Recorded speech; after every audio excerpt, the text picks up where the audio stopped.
Welcome to Sweet Life Beat Life. We hope this video helps. You start by updating and restarting core components.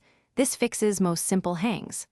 Open Settings, check Updates, then open Task Manager and restart Windows Explorer. Next, open an elevated PowerShell and run sfc/scano to repair corrupted system files. This step helps when the search indexing engine is missing resources.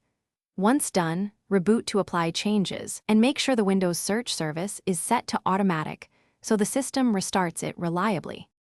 Now you rebuild and, if needed, reset the index to restore typing responsiveness.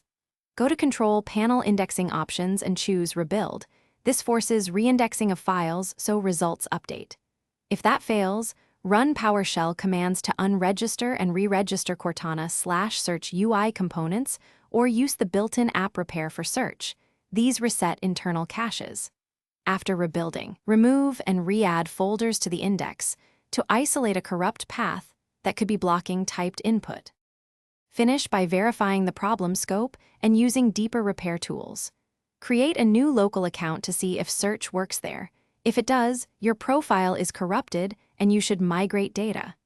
Run dism/online/cleanupimage/restore health to repair component store corruption. This complements SFC.